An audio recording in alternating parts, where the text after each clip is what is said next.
Welcome to another broadcast of The Soul of the Everyman on the ArtistFirst Radio Network. All past shows are available in podcast form.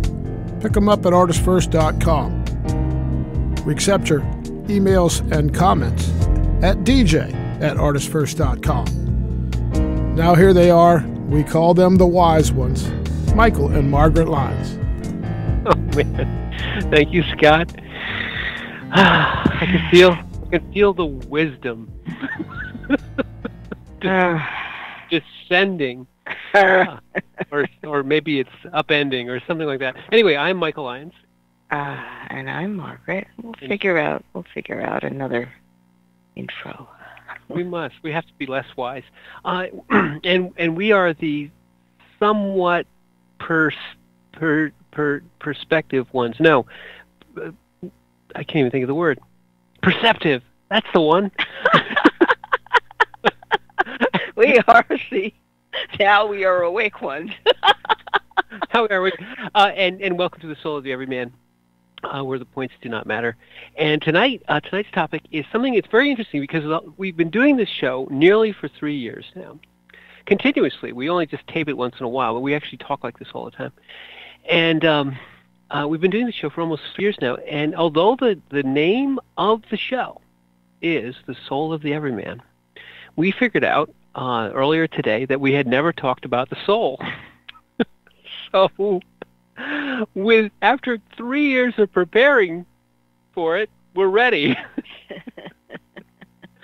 So tonight's topic is the soul, and it's of course it's something I think everybody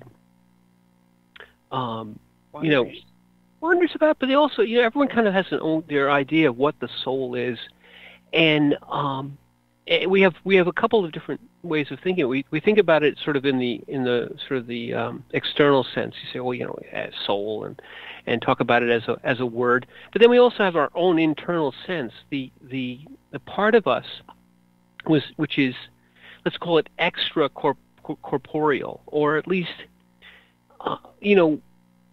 we, in the course of living our lives, make an almost visceral distinction between our bodies, and then it's like, and then who you really are, your you-ness, because you say, well, your body, which you have throughout your whole corporeal existence, it changes, hair sprouts in places, and hair falls out of places, and you get bigger and smaller and fatter and thinner, and it changes throughout your whole existence.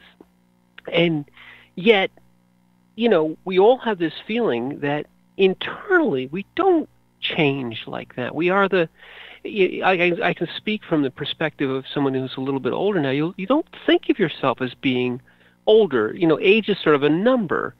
And you say, well, yeah, now I'm 70. I'm not, but, I could be. But you don't feel 70. You feel just like, sort of like you. Like, let's say your mature self being like 18. And then you say, well, a lot of things have happened to me. I've learned, I've grown wiser or more foolish, whichever. I have many experiences. And we've talked in the past about, putting your experiences into your sort of eternity bank. Ooh, I got it right. As you live your corporeal and spirit existence on this plane, your embodiment on this plane. But the part of you which you feel is sort of the you separate from your body doesn't seem to change. It is a separate piece. You have your body and you say it very tritely, your body and soul, but you make them distinct. You don't say, well, I am the body. People are much more likely to say, I am the soul. And in our quote this evening says that. It's a beautiful C.S. Lewis quote. It says you don't have a soul. You are a soul, and you have a body, or you happen to have a body for a period of time. Right. When people when you're growing up, you begin to make the distinction of what is the sensation of the body. And then I have all these other feelings or emotions or thoughts. And it takes time to begin to distinguish between all of them. What is this? Oh, that's a thought. That's thinking? Or feeling is a little more direct. You feel your emotions, and there's just no doubt if you're angry, if you're happy, if you're sad, if you're frightened, surprised. It's an automatic. You know you're feeling it, and then you kind of equate the feeling with the word.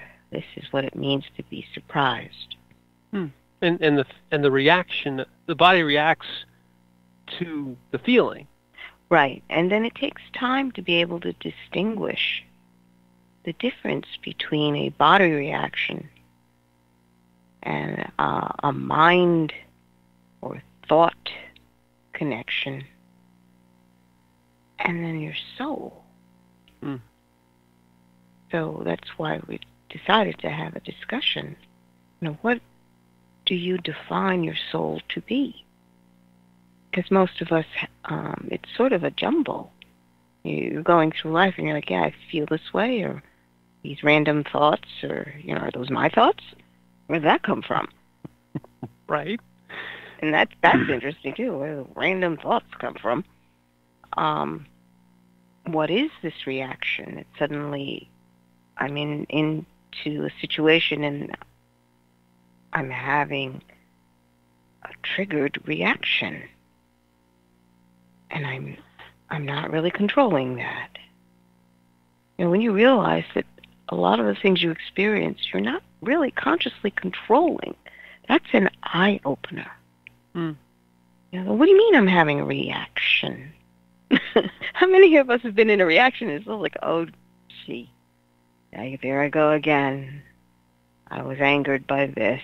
That always angers me. How many times have we all said, oh, that always angers me? But think about it for a second. Are you actually controlling yourself when you're in the midst of that response? And you're not. And have you ever tried to stop the reaction in the midst of that response? There's an adventure. Well, and again, I love because you put a whole bunch of things there. The interesting thing about those statements, what you just said, is we all can relate to separable entities. You have your body. You have the things which you don't control, which still influence you and you react to, and there's a part of you that reacts, and it's not the part that's in the middle that's observing, or wherever it is that the part is observing. So there's this idea of abstraction. You do have the ability to guide and influence the body. You do have the ability to both feel reactions and attempt perhaps to control them, or at least to realize that you are in a reaction. So this whole idea of multiple layers of abstraction. I think somebody once put it. I think we saw a show where consciousness is aware of itself. So you're conscious of being conscious, and then that's like turtles all the way down, because you start you're thinking about thinking. Oh my God. Yeah, it's that. But that's that mirror in front of the mirror. You're sandwiched between two mirrors, and that feeling of there I am, there I am, there I am, there I am, there I am. Oh, this is dizzying. Yes, and that that's all in let's say the soul and corporeal plane, and we have to distinguish amongst those two, because we feel that the embodiment of spirit, which is eternal, into the corporeal form for a period of time is a lifetime. It's an incarnation, another great word. Incarnation literally means to put within flesh. Mm-hmm. When you incarnate, you put something within something else, and Yeah, and ancient cultures would always say the breath of life was put into this body. The beautiful passage in Genesis, that God blows the breath of life into Adam. But that story goes past the Bible. There are many iterations of life coming through breath. And when someone is leaving this world and the spirit and soul are leaving the body, that last breath is the one that you remember. Mm. Nothing quite like that last breath. Last breath or the first? First breath, my God, yes. So when you think of the soul, it is that intersection of the eternal with the corporeal, the here, the now. And what it's comprised of, the soul, is how you think, how you feel,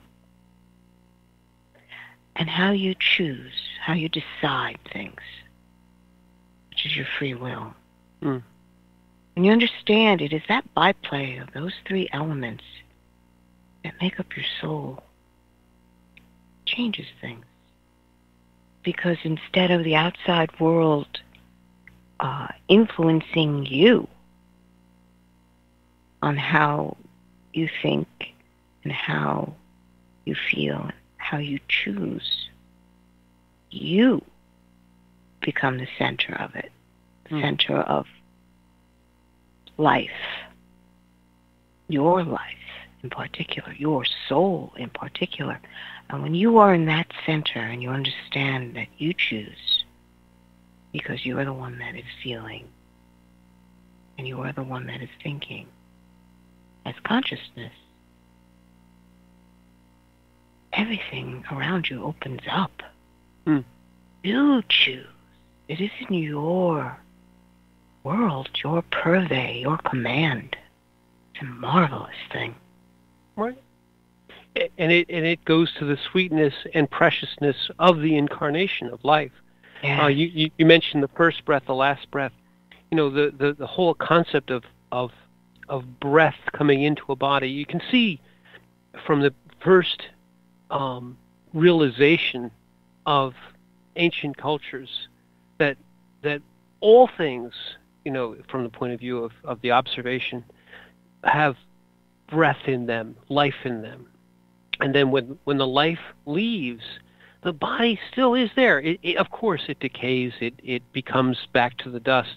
So you have this wonderful visceral concept of the breath of life, because once it leaves, the physical looks almost perfectly good.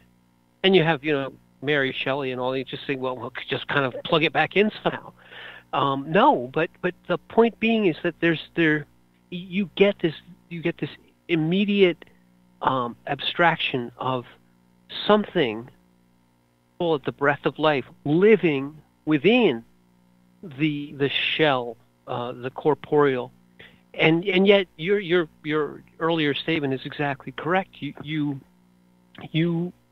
realize that you are not a body, you have a body, and that part of you is the consciousness, part of you is the free will, part of you is the reactions, the emotions, and there's a connection back to the eternal. And then you have, that wonderful triangle of the physical, the plane of existence, the base, the pinnacle, which is the spirit, and the corporeal being in the center that is both connecting the corporeal and the spirit, but yet it is not either one. It is not wholly spirit. It is not wholly corporeal.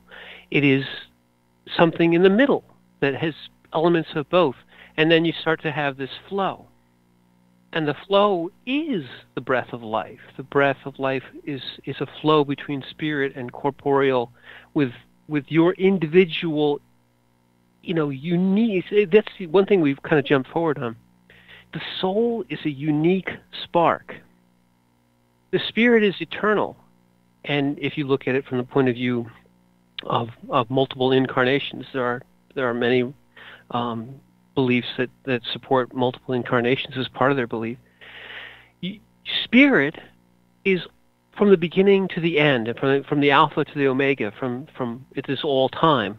But each individual incarnation can do something different, learn something new, have a different, unique experience, acquire karma, discharge karma, whatever you want to talk about it. But those individual cycles of birth and death are each individually unique. They're connected through a higher plane.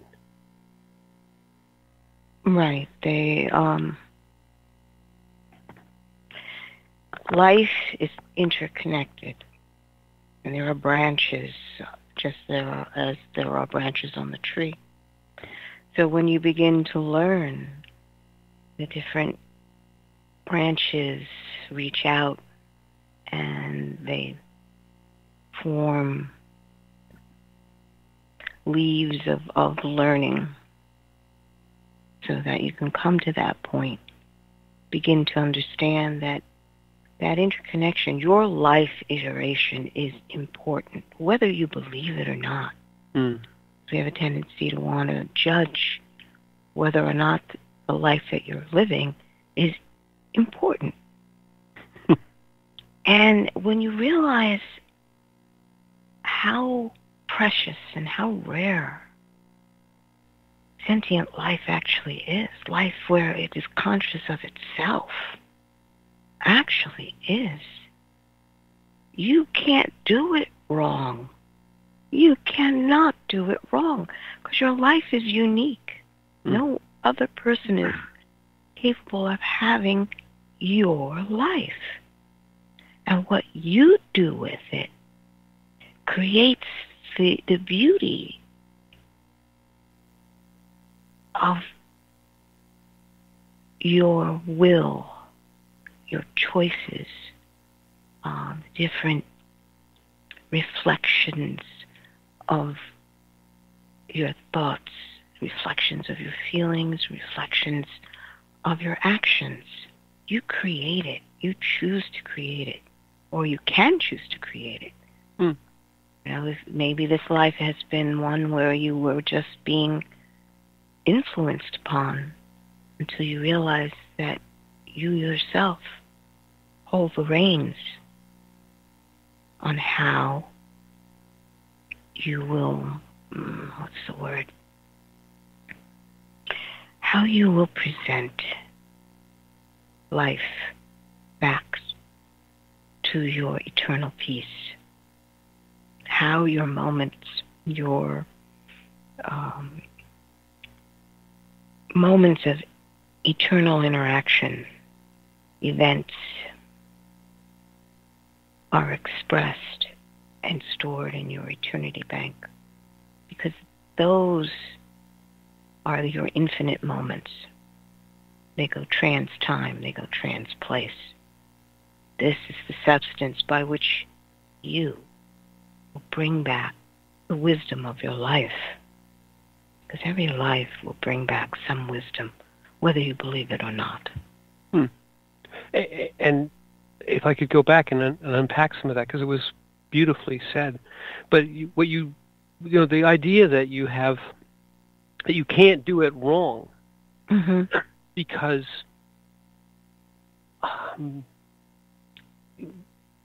the comparison of one life to another is incorrect in many aspects. It's saying that whether my life is worth something or not is incorrect, because unique things are incomparable. They are unique. They are essential and of individual excellence. And each spark, each incarnation is a unique, exceptional thing. Yes, precious. Your incarnation, which contains your will, allows you to never do it wrong. You can just do it. You can, in the living of a unique life, unique in corporeal time, unique in circumstance, unique in the decisions that are made, the choices or the non-choices, has essential value. It has value without comparison or without measure. So the easiest way to say it is that you are a pearl of great price. Every one of us is. And there is no one pearl which is more valuable than another. They are all of equal, essential, and incomparable value because of their uniqueness. Now, people don't feel that way all the time because we are allowed to feel that we are worthless. We are allowed to feel that we are worth more than we think we should be worth. We have all the free will to both mess up our lives and make something of them. But the essential value of life isn't encapsulated in the choices, nor is it encapsulated in the feelings or in the corporeal. None of those things encapsulate the essential value. The essential value is external to all of them. It's the uniqueness. It's that you are you, which is trite but incredibly profound at the same time. You're no one else, and that means from the beginning of time to the end of time is you. Mm-hmm. And as you said, your unique choices or non-choices or actions or non-actions or experiences, which you bring back to the eternal, are precious beyond measure because they cannot be in any other way obtained. Correct. That's true. They are of value intrinsically because they are completely and utterly unique. And it's something that we devalue. We don't value ourselves enough because we say, oh, I'm just this, I'm just that. No, you are a unique incarnation, a soul that has a body that is connected to the eternal, but in this precious instant of time compared to the life of everything, the life of the universe, everything you do is unique. And the things you create, the way you express, the way you choose, how you write your story is beyond value. Mm-hmm. And we know it at a certain level. We know it, where you know it, in the heart. Yes. It is the connection. I mean, what you're doing in a lifetime down here is coming to a purer sense of who you actually are at the very center of your heart. What that actually means. What does it mean to be fully engaged as a human being in the business of life? Your interactions around you reflect your heart state, your internal state. And learning to discern what you are feeling and what you are thinking,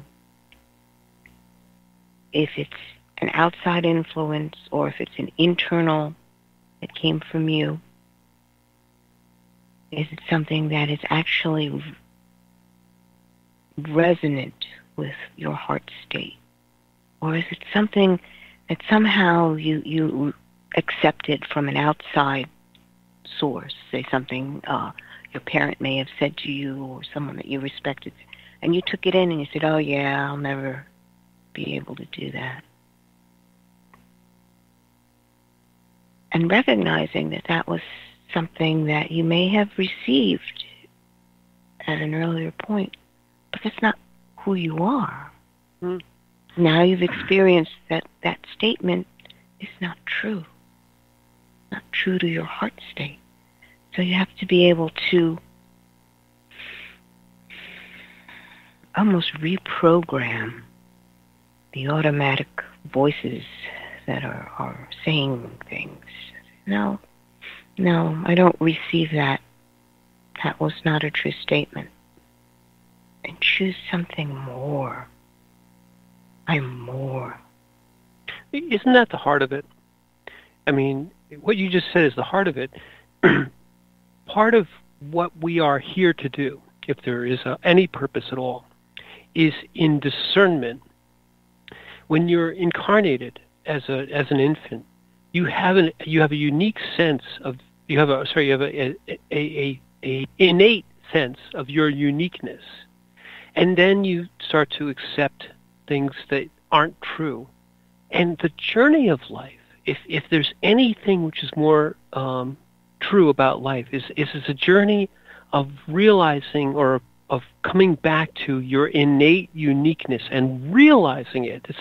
The journey of self-discovery is all about realizing how uniquely special, from the point of view of your individual spark, that you are. And once you learn, or how to the degree that you learn that, is to the degree that you complete a portion or of this incarnation. You see, the folks who are on journeys of self-discovery, the path is one which leads to many things, but ends up back at the uniqueness of my spark, because it is mine, and I can't do it wrong. Once you get there, you've realized a great enlightenment. Mm-hmm. And then you try to, and I think Tolle said this the other day. He said, or this said the little monk, anyone can get there. My path is my path, your path is your path. We can all get there. And yet, it seems very difficult. But he said, you just work at it. You try hard. You get there. Mm-hmm. And the getting there is the illusion. Yes. Mm-hmm. Because you think it's a goal, but being is not a thing to obtain. Being is. It's that old. It's not an object. Being is your goal. Because the minute you think of goal, you think of an object and a journey. And it's understanding that you are. Yes. And now you guys just meditate on that for the next 240 seconds, and we'll be back and we'll talk more about the soul.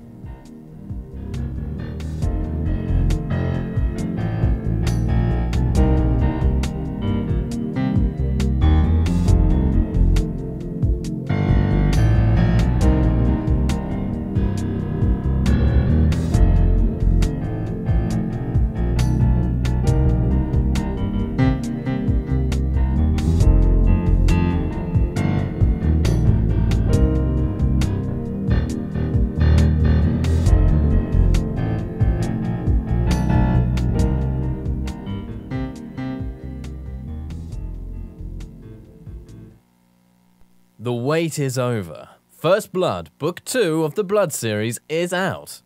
Your favorite bad boy thief, Dev, is back, and the beautiful and deadly Trey is right there with him. She is sharp, sexy, and full of surprises. Their adventures continue as a new power arises to threaten the world. The heart of creation is under attack, and time is definitely not on their side as they battle against their enemies' undead hordes. Can they unlock the hidden power that can defeat him, or will his forces draw first blood? Get all 3 installments in the series. Book 0, It's in the Blood. Book 1, Destroyer's Blood, and the new release, Book 2, First Blood, today. Available in ebook and paperback format on Amazon, Kobo, Apple, and most other fine e-tailers.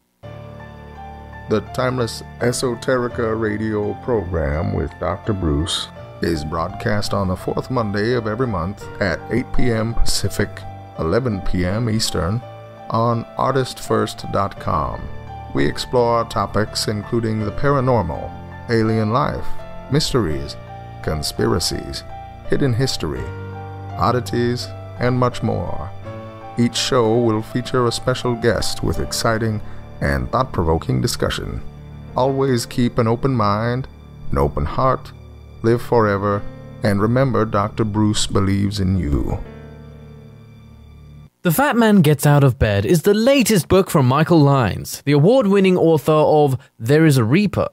Featuring 13 original stories, this wide-ranging collection has everything. Forbidden love, gods versus demigods, weird invading aliens, sexy seductive artificial intelligence, and unusual passion between the living and the dead. All set amidst fantastic worlds of pain and loss and boundless joy. From the sublime to the macabre to the bittersweet, The Fat Man Gets Out of Bed will leave you breathless with laughter, brimming with tears, trembling with suspense.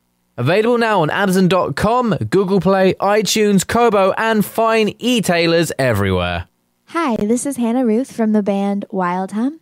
Check out our new Americana Soul CD, Wild Hum, at our website, wildhummusic.com. And you are listening to the ArtistFirst Radio Network. Thank you. Rick Riordan fans, love mythology with plenty of action and humor? Destroyer's Blood is for you. The new fantasy novel by award-winning author Michael Lyons is book 1 of the adventures of Dev Kalian, the Blood series. Follow Dev and his magic sword Betrayer as they are suddenly attacked and forced to return to Olympus to fight in a war they want no part in. The world of men and gods is about to be destroyed by Zeus's ancient foe, and only Dev and Trey can stop him. The conflict never stops, and the amazing twist will have you on the edge of your seat. Act now while the ebook is on sale for only 99 cents. Destroyer's Blood is available on Amazon.com, Barnes & Noble, iTunes, Kobo, and fine e-tailers everywhere. And while you're there, get the free prequel, It's in the Blood, available for a limited time.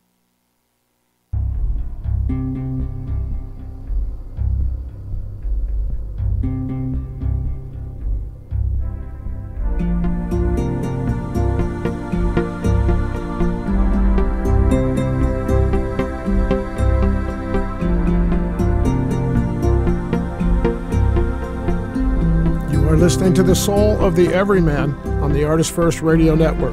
Back to your hosts, Michael and Margaret Lyons. Thank you very much, C-Man. And have you guys reached enlightenment? Because you had 240 seconds. No, I mean, you know, you can do it that quickly. You know, the realization, and we're not trying to get people to enlightenment here because that's an individual journey.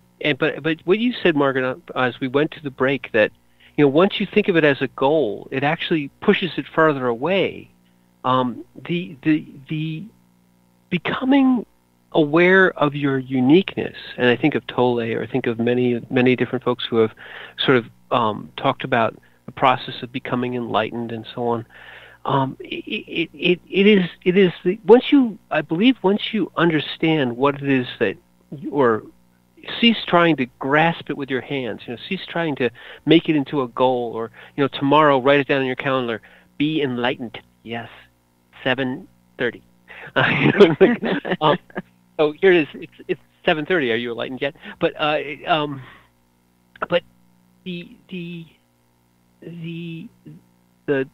the folks who have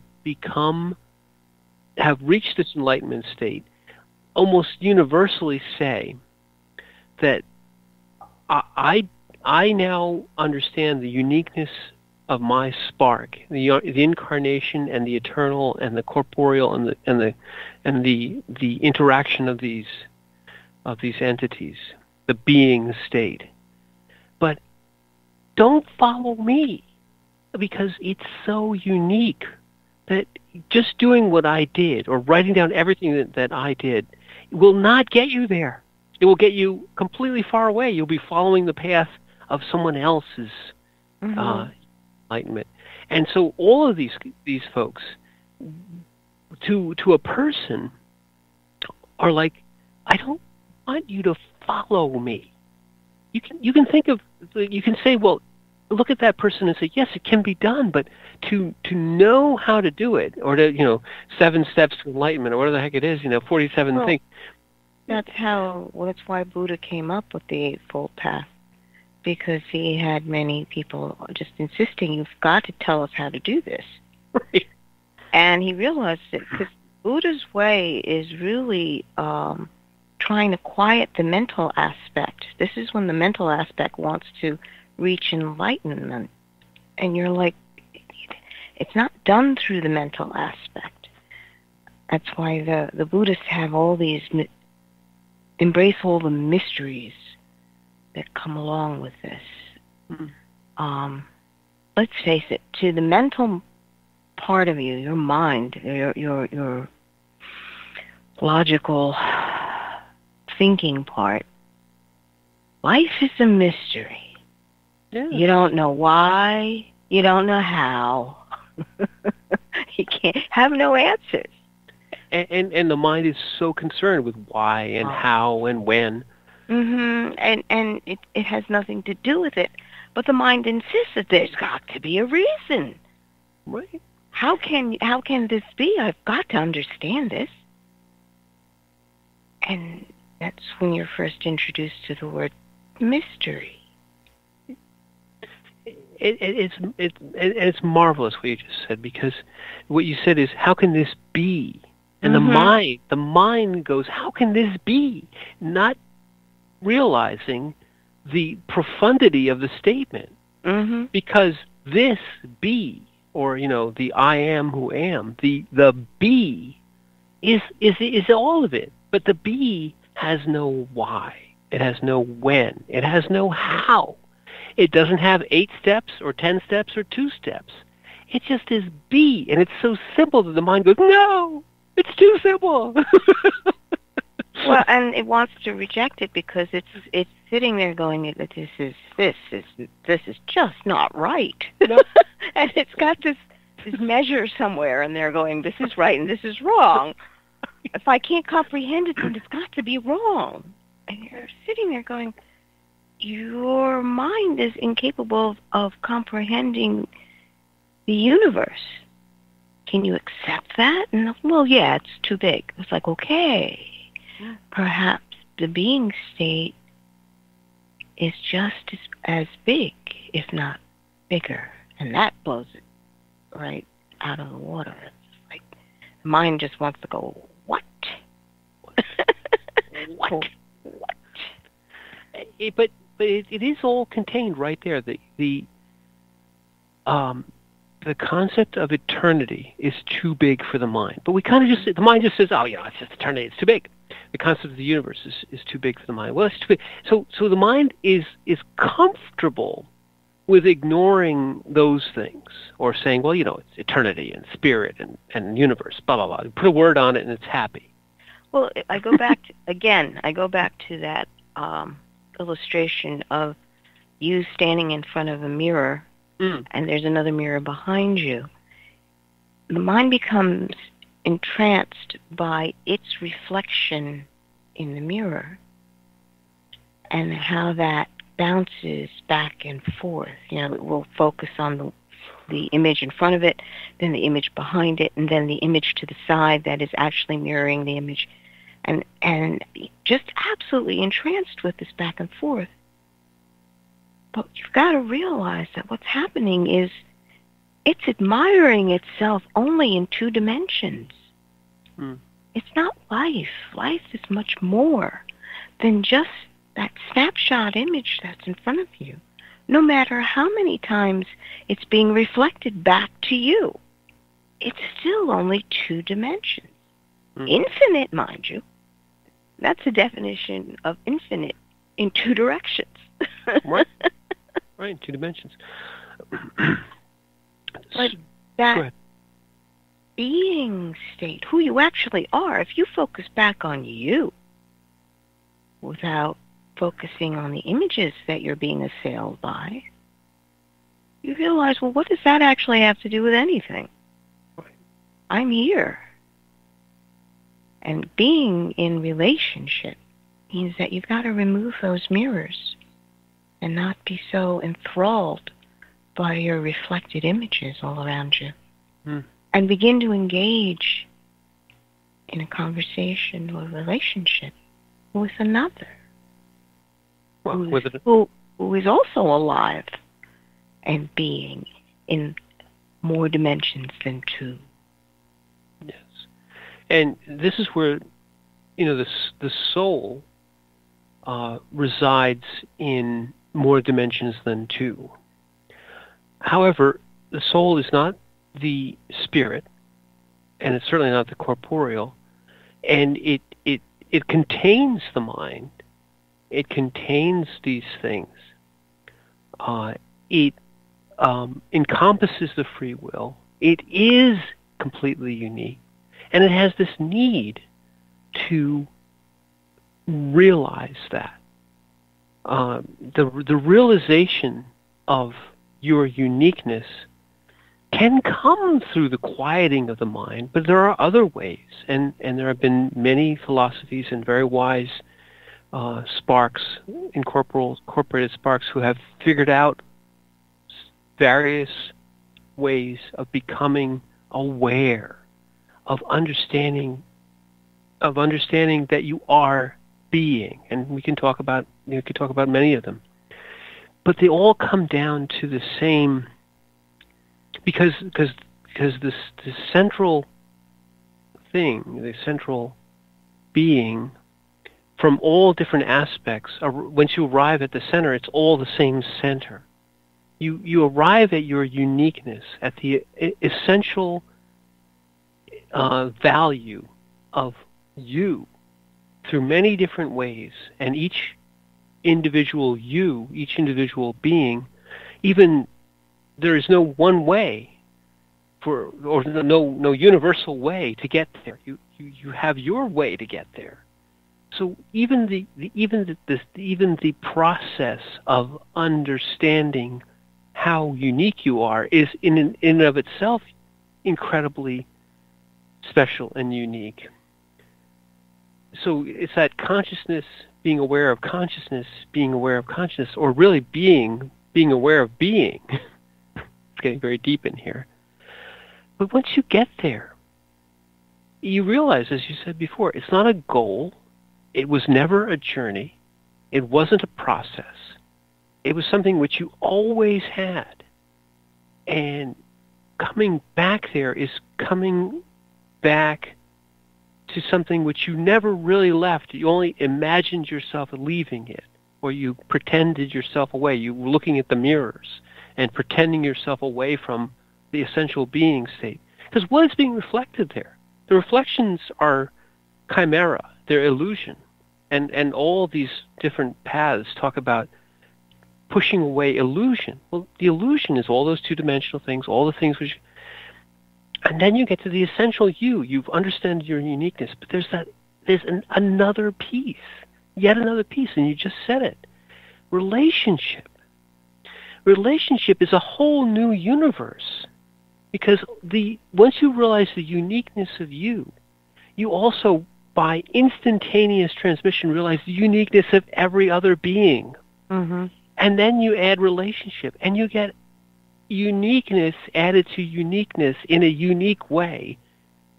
And it gets very unique in here because it changes yet again. Yeah, it's the eternal dance. Yes. That happens, and all the patterns shift and rise and fall. But it's life. It is a beauty to it all that goes beyond words. How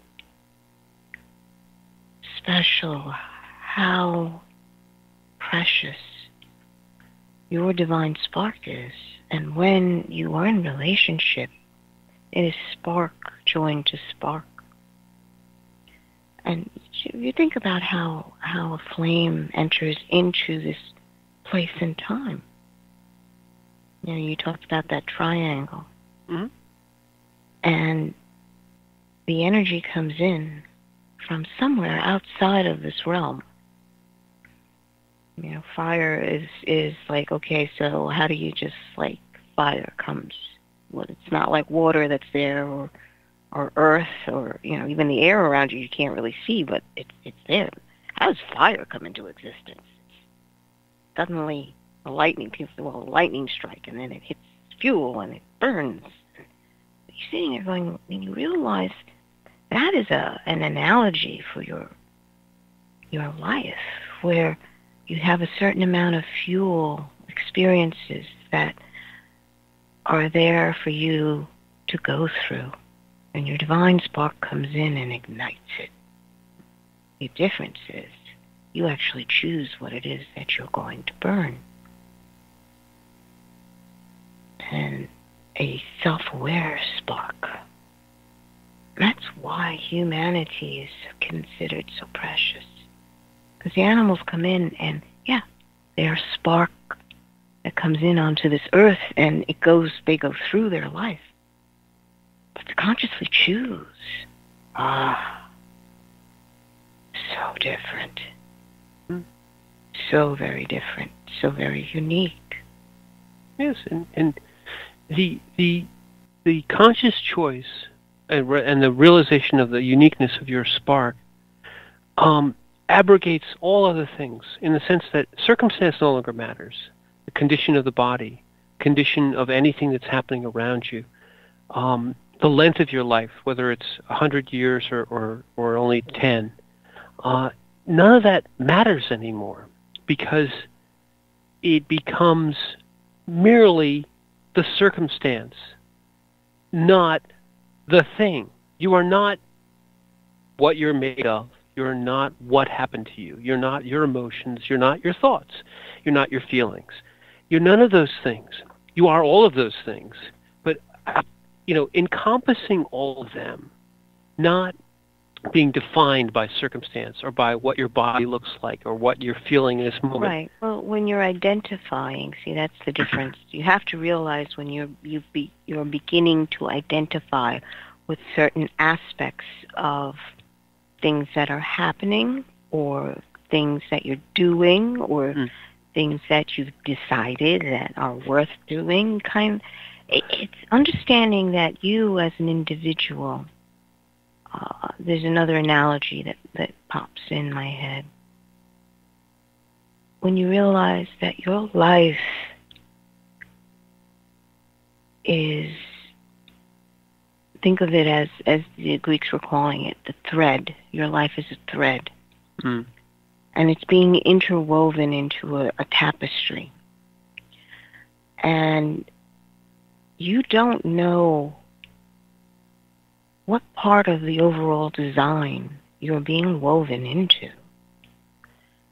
Your life thread has different colors, and it's being interwoven into this tapestry to form a figure or a form or a pattern. But only the weaver knows what's happening with it. But the unique thing about humans is that I think of your free will as the shuttle that goes through the fabric that's being made, the warp and the woof of the weft of the fabric. And you get to choose, actually, whether or not you're interacting with a particular cross-section of your time and space. And God is letting you choose. The weaver is letting you choose whether you go up or down, and accordingly, he will weave an overall pattern. Well, and you could say that you are the weaver as well as the woven in that regard, because you don't... You co-create. Exactly. You co-create. And to stick with your analogy, every thread is unique, and in relationship with other threads creates, again, something unique. And, the realization that you are both a thread and a co-creator, and that which colors and that which which moves, and understanding all those things is all encompassed in your uniqueness, is another way to abstract and get down to the being state. You know, you aren't the tapestry, you aren't the thread, you aren't the shuttle, but you're all those things. And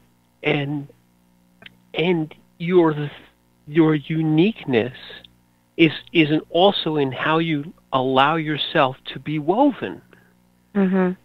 Your consciousness is what touches on all those aspects of the thread, the quality of the thread, whether or not the interaction is made or not made, the willing participation or not, all part of you. Are you expressing courage? Is your heart expressing courage? Or is it saying, no, I don't want to see? Is it a dark point in the thread? Or are you imbuing it with light? And yet, even the pieces of thread aren't all of you, in the sense that each interconnected being, unique being, if you talk about multiple incarnations, which brings back something to spirit above or outside the woven, the weaver, the threads, everything. This is all just an analogy, because this is, being state is much greater than all of it. Yeah. But this analogy allows us to kind of place things in a way to understand, and it gives you tools where you can look at it and say, well, if I flip it over and turn it this way, it means this. Right. And so back to our original. We're talking about the soul in all of these different ways. The essential thing of the soul, it is encapsulated in what we call the heart. In that sense, its flame, if we talk about it as energy or flame, resides in what we call the heart, and you, in contact with its own uniqueness, you will find truth. And truth in the sense of your free will in conjunction with, in introspection with the heart, becomes a way of discernment, a discernment of what is right for you, uniquely right for you. So part of our way of having true experience here is using that interface, the heart interface, which gives you the window of the soul, the way of allowing your individual spark to guide you in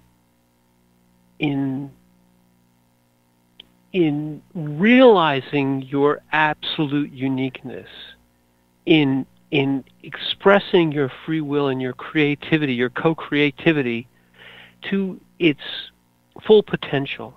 That all comes through the heart.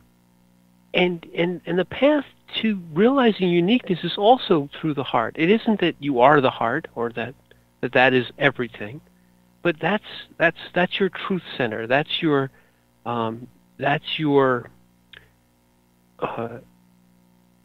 ability to discern your true path, if you will, is through the heart connection.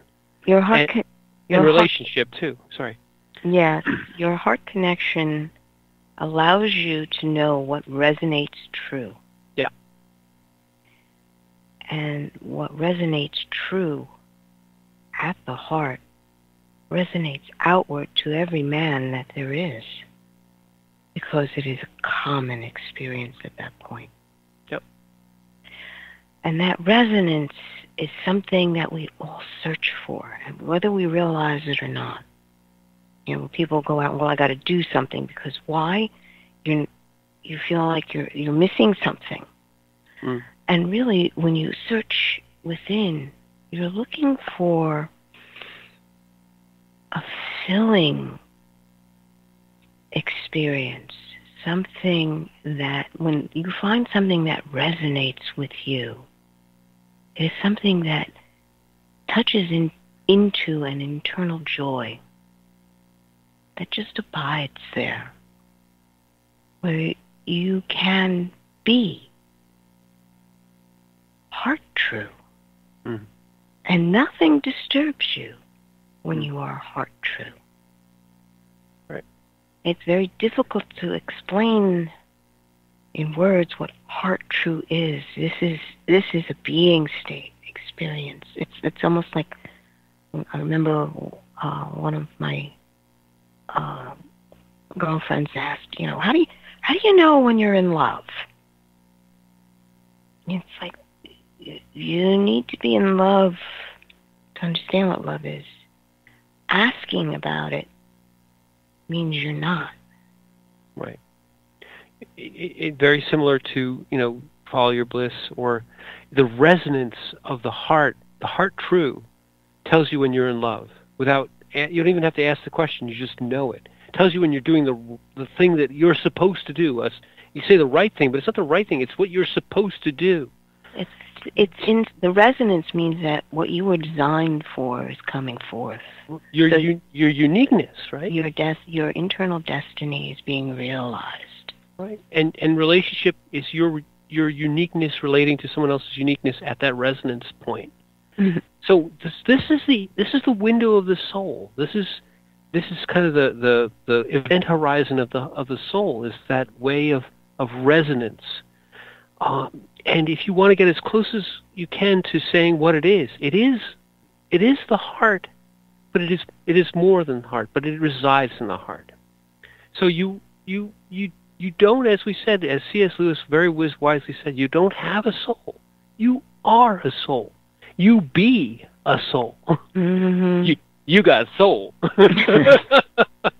And you have a body, and you have all these other wonderful things, and you have this mind, and what we no longer have is any more time. Right. So, no, you be soul, not you got soul. You be soul. And I be Michael Lyons.